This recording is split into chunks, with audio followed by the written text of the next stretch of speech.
Betul ya? Justru kalau dipikir-pikir ya, kalau misalnya kita mau ngomong lebih dalam dan lebih dalam lagi ya, saya rasa bahwa kok saya kepikiran bahwa ini adalah sebuah figur yang akhirnya berusaha digembar-gemborkan sehingga Kristus yang seharusnya itu bersinar begitu luar biasa pada waktu Natal ini itu ketutupan dengan sesuatu yang sifatnya nggak substansial, padahal esensial adalah kelahiran Kristus yang menyelamatkan kita kan. Sedangkan akhirnya semua itu kayak diputarbalikkan dalam sebuah sosok ini sih kalau misalnya kita ngomongnya lebih dalam ya. Jadi kayak yang Kristus itu kasih karunia yang tidak transaksional itu langsung dibalas dengan sebuah sosok yang transaksional. Terus sebuah sosok yang penuh kasih karunia dikasih sebuah sosok yang ada yang ini legalis seperti ini. Nah,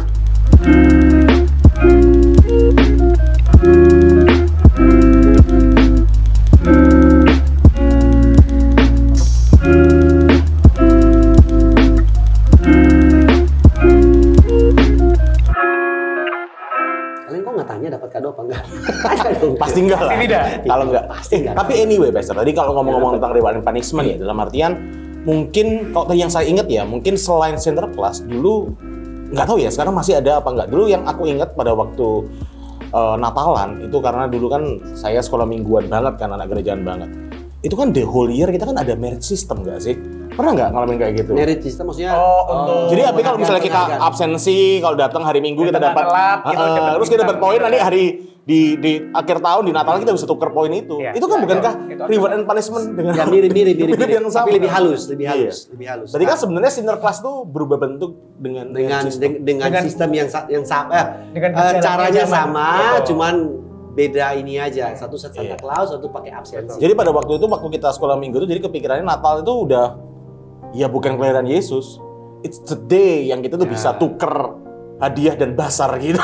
Gitu gak sih? Jadi sebenarnya kalau ngomongin mengenai gospel di balik semua cerita Santa Claus ini, ada benang merahnya sih. Betul. Ya, sebenarnya figur yang harus ditonjolkan tuh kan figur yang Santa tidak Claus. Ada punish and reward. Betul.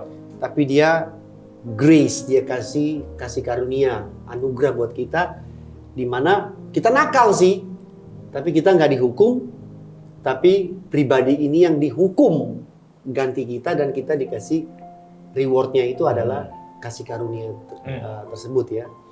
Dan saya rasa ini mungkin anak-anak harus tahu mengenai cerita ini, dan ini bukan mitos. Kalau Santa Claus kan mitos. Saya baca-baca ada artikel bahwa itu pernah hidup orang tersebut katanya. Si Santa Claus gitu kan. Pernah hidup. Ya, that's why yang aku dengar juga ceritanya yang itu kan. Lebih arah ada brand tertentu dari company yang cukup besar. Makanya mereka tuh create image and brand. Warnanya merah, warnanya putih. Minuman ringan sih. That's why itu yang akhirnya kan kayak you have to drink it gitu sih. Yang aku tahu. Jadi isem nih. Warna itu diangkat sebagai brandnya mereka. Ya. Nah jadi kita bisa lihat bahwa di sini sebagai orang tua ya, banyakkan kita pikir dengan figur Santa Claus pada zaman saya bisa membuat anak-anak itu jadi lebih baik, tidak nakal, dengar-dengaran, taat dengan memakai figur Santa Claus. Nah, ini kan kita bisa lihat bahwa perubahan yang terjadi adalah perubahan permukaan, perubahan secara moral dan perilaku saja, tapi bukan perubahan yang datang dari dalam. Nah, lewat Kristus yang kita rayakan pada Natal, kelahiran Kristus, sebenarnya yang membuat perubahan yang sangat radikal. Betul ya? Justru kalau dipikir-pikir ya, kalau misalnya kita mau ngomong lebih dalam dan lebih dalam lagi ya, saya rasa bahwa kok saya kepikiran bahwa ini adalah sebuah figur yang akhirnya berusaha digembar-gemborkan sehingga Kristus yang seharusnya itu bersinar begitu luar biasa pada waktu Natal ini itu ketutupan dengan sesuatu yang sifatnya nggak substansial, padahal esensial adalah kelahiran Kristus yang menyelamatkan kita kan. Sedangkan akhirnya semua itu kayak diputarbalikkan dalam sebuah sosok ini sih kalau misalnya kita ngomongnya lebih dalam ya. Jadi kayak yang Kristus itu kasih karunia yang tidak transaksional itu langsung dibalas dengan sebuah sosok yang transaksional, terus sebuah sosok yang penuh kasih karunia dikasih sebuah sosok yang ada yang ini legalis seperti ini. Ini kalau misalnya kita pakai istilah movie atau film, ya sinematografi, berarti Kristusnya jadi cameo, Santa Clausnya jadi peran utama. Betul. Padahal seharusnya kebalikan. Harusnya terbalik. Harusnya Kristusnya yang utama. Bahkan Santa Claus itu bukan apa-apa sama sekali. Tapi ya terlepas dari komersial segala macam, dari kan kalau Natal itu kan sudah identiknya dengan beli baju baru, ya kan, makan minum, merayakan dengan segala macam. Nah, mereka ngangkat tokoh sentralnya itu bukan Yesus lagi, Kristusnya, bukan Yesus tapi lagi. Santa Clausnya untuk branding, marketing produk-produk mereka. Nah, menurut kalian berdua, berasa nggak sih waktu Natal itu ya, orang-orang menjadi tanpa sadar lebih konsumtif. Ya. Oke? Saya kepikiran juga ke situ. Konsumtif, saya nggak tahu apakah mungkin karena berpikir ada gaji ke-13 sehingga cadangan devisa negaranya gitu kan, kita kan selalu seringkali berpikir bahwa ada gaji ke-13, ada bonus akhir tahun, sehingga tanpa sadar dia secara subconscious ada uang lebih, hajar gitu kan. Dan perusahaan-perusahaan baju, makanan dan minuman dan segala macam merchandise dan pokoknya pernak-pernik Natal lah seperti ini juga ikut meramaikan ya kalau kita bilang ya kasih makan berhalanya orang-orang konsumtif itu. Nah, Anda berdua lihat gimana? Kalian berdua lihat gimana? Kalau saya sih kemarin justru saya tuh mengamati sebenarnya. Pasti kalau misalnya akhir-akhir tahun ini mungkin ya, karena kan Natal itu sama tahun baru kan hampir deket kan waktunya. Jadi kayak it's a reward yang kita ngerasain buat diri kita sendiri, kayak oke lah, let's spend lah, karena kita ngerasa bahwa udah kapan lagi keluarga kumpul. Reward buat diri sendiri. Iya. Oke. Jadi ada kayak perasaan ya, jujur kalau saya pribadi juga ada kerasa seperti itu, kayak Natal kita mau ngapain ya. Bahkan kalau misalnya yang dulu tuh biasanya makan biasa-biasa aja, kita udah planning tuh kita Christmas dinner mau ngapain nih? Mau di mana? Kita udah mau all you can eat ini, mau all you can eat itu. Kita mau beli ini, tukar kado dan there's nothing wrong with the tukar kado ya. Tapi kita rasa bahwa kalau misalnya itu yang kita rasakan aja, itu yang akhirnya kita kan bingung kan. Nggak tahu sih. Emang pastor di sini, Devin pernah nggak punya pengalaman? Wah, tukar kado kok banyak banget ya. Itu apa berarti? Tukar kado itu konsumsi. Kalau saya sudah berkeluarga, anak tukar kado, istri tukar kado, ya nanti ada tukar kado apa, tukar kado. Jadi kalau dihitung-hitung tuh dalam 1 bulan itu bisa tukar kado bisa 5-6 kali event yang berbeda-beda, ya kan? Dan tadi Irawan bilang mengenai reward buat diri sendiri. Saya pribadi juga merasakan hal yang sama. Jadi begitu masuk masa Natal, ya, yang kita bilang Advent itu nggak tahu ya, tiba-tiba pop up aja di pikiran kita, mau beli baju baru dong. Bukan buat orang lain, buat diri sendiri. Kayak kita pampering. Pampering ourselves. Yang memanjakan diri.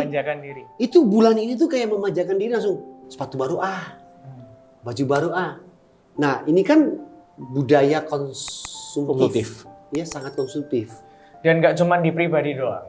Ini kemarin saya lihat-lihat berita-berita itu kebanyakan gereja juga. Gereja berarti secara organisasi. Secara keseluruhan ya, secara organisasi. Itu kan pasti kalau misalnya perayaan, kita bandingin ya, dalam 1 tahun ada Paskah dan Natal.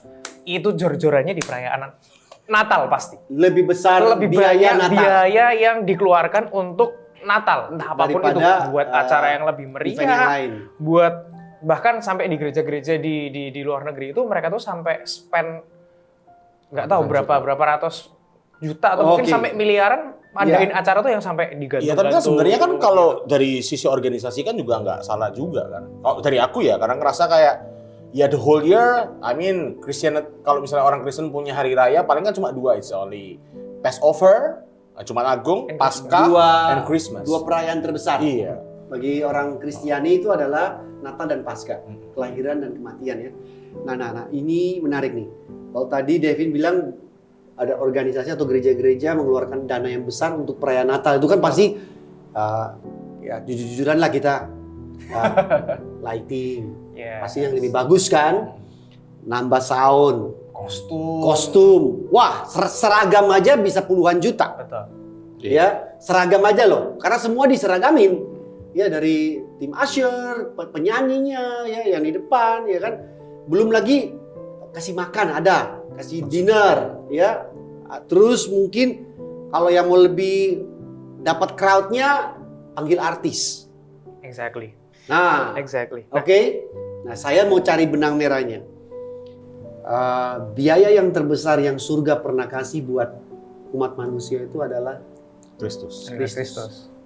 ya, dan Kristus datang. Which is we never pay. Hah? Yang Kita nggak pernah bayar, kita nggak pernah bisa kembalikan. Ya, Kristus adalah biaya terbesar yang harga terbesar yang Allah keluarkan untuk manusia, dan tujuan utamanya bukan untuk sebuah perayaan yang bukan untuk lighting dan segala macam, tapi untuk menebus jiwa-jiwa. Nah, kalian berdua adalah dari generasi yang berbeda, yang lebih kekinian ya. Melihat apakah dengan budget-budget yang besar-besar yang dikeluarkan oleh gereja-gereja tersebut, apakah menyentuh nggak langsung ke jiwa-jiwa? Betul sih mereka datang merayakan Natal dan segala macam, tapi apakah itu menyentuh nggak langsung kepada jiwa-jiwa seperti yang dilakukan oleh Yesus waktu itu? Tuhan kepada kita, yang langsung menebus kita, menyelamatkan. What do you think? Kalian sebagai yang generasi yang lebih muda ini, apakah ini cuma euforia perayaan atau gimana? Nah makanya kalau itu menurut saya ini ada satu ketegangan gitu kan. Mungkin gereja juga udah, atau kita gitu ya, udah kemakan sama bahwa Natal itu is a celebration. Jadi karena itu adalah celebration, mungkin juga kemakan dari budaya yang barat gitu. Akhirnya juga harus mengandalkan tuh yang meriah, yang besar, yang gede gitu. Sedangkan ketegangannya adalah waktu Yesus lahir ke dunia, dia nggak lahir pakai kereta kuda di istana yang besar. Tapi dia tuh lahir tuh di palungan. Dan hampir dikatakan dia lahir no budget. Exactly, iya. Si Maria sama penginapan Yesus nggak bayar. Saya punya pembelaannya. Ntar saya kasih. Coba. Si Yesus, si Maria sama Yusuf bahkan dia kan cari penginapannya, dia nggak dapat gitu. Dan dia tuh akhirnya di kandang. Yesus tuh lahir di palungan. Itu kan kayak gitu. Iya. Nah, maksudnya ya itu mungkin juga adalah sesuatu yang mungkin saya sendiri juga kayak harus pertimbangkan gitu. Apakah memang kayak kalau misalnya acara di akhir tahun tuh harus dengan acara yang super mewah, super meriah dan sebagainya, yang sebenarnya tidak dibawa sama apa yang Yesus lakukan untuk kita gitu, bahwa dia itu datang dengan kesederhanaan gitu. Ya. Kalau memang nggak ada salah ya, kita nggak against perayaan Natalnya ya, celebration dan segala macam, enggak. Cuma kan kita tapi esensinya kan, ini kita justru kalau sifat konsumerismenya yang akhirnya diajarkan. Kalau dari saya sih sebenarnya gini, mungkin gimana kalau ini sudut pandang yang mungkin saya itu berusaha untuk mengerti ya, in the name of evangelism, karena kan sebuah penjangkauan. Karena kan dalam artian it's a occasion, dalam artian kita nggak bisa ngomong bahwa it's nothing, karena Christmas adalah suatu hari yang sangat besar dan spesial buat kita kan. Yeah. Nah, di hari itu akhirnya kita berusaha untuk kasih tahu banyak orang bahwa this is what happened on that day. Bisa dipahami. Secara metodologi, akhirnya kita kan berusaha untuk innovate, kita berusaha untuk menjangkau, kita berusaha untuk grab sebanyak mungkin dengan cara yang mungkin ya, yang mungkin kalau dari kita bicarain mungkin quote in quote ekstrim, tapi kalau misalnya ekstrim kan juga subjektif, tergantung dari budgetnya gereja berapa, terus apakah melakukan ada biaya untuk misi juga di yang lain-lain. Tapi dalam artian kalau saya sih ngambil dari sisinya adalah untuk dari sisi penginjilan saja. Dalam artian ini kan bisa untuk grab market yang, sorry ya kalau pakai kata-kata market, tapi grab pangsa yang lebih besar, grab masyarakat yang lebih besar, menjangkau jiwa-jiwa yang lebih besar. Rohaninya. Karena kalau misalnya sesuatu tidak berbeda, orang won't notice gitu. Kalau misalnya dalam prinsip, ya sorry kalau misalnya kita kan orang bisnis ya, kalau misalnya dari bisnis kan kalau sedikit berbeda lebih baik daripada sedikit lebih baik. Yeah. Daripada kamu bikin better Christmas event, lebih baik bikin yang sedikit beda, tapi esensinya sama. Kita nggak boleh lupain esensi bahwa Kristus harus yang luar biasa kayak gitu. Banyak gereja sekarang yang akhirnya itu ya, karena balik lagi udah kemakan harus celebration dan sebagainya, mereka tuh kehilangan esensi bahwa ada masa Advent itu, bahwa kita tuh merenungkan Yesus tuh lahir untuk kita, apa artinya Yesus tuh lahir untuk kita dan sebagainya. Tapi mereka tuh sibuk fokus sama apa itu namanya, perayaannya. Ya, berarti jangan sampai kita kejebak ya dengan ekspresinya saja. Ekspresi itu kan pernak-perniknya, selebrasinya, dan kita melupakan esensi. Esensi dari Natal kan Allah datang kepada manusia yang terhilang, yang harus binasa, berarti kan jiwa manusia itu kan yang jadi target daripada kasih Allah. Exactly, iya. Dan jangan dilupakan bahwa dalam masa-masa ini, masa Advent dan nanti perayaan Natal, kita tetap harus terfokus kepada jiwa-jiwa tersebut, bukan kepada ekspresi-ekspresi Natal, tukeran kado, which is bagus, ya kan, membangun hubungan dan lain-lain. Tetapi jangan lupa bahwa jiwa itu jauh lebih penting, lebih berharga, karena Allah datang untuk menebus jiwanya, bukan kado-kadonya dan segala macamnya. Jadi menarik sekali untuk memang ini tadi David pakai istilah ketegangan.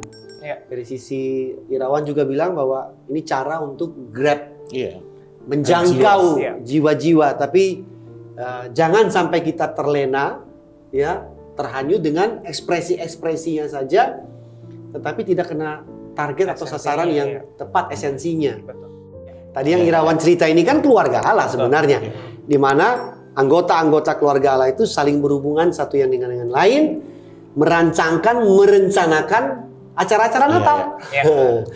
Untuk anak-anak, untuk remaja, untuk dewasa, dan kita harus merefleksi bagaimana pengorbanan Kristus mengumpulkan anggota-anggota keluarga ini jadi satu untuk merayakan bersama-sama kelahirannya, bukan yang tadi-tadi. Pernak-perniknya saja. Nah, masih penasaran ya?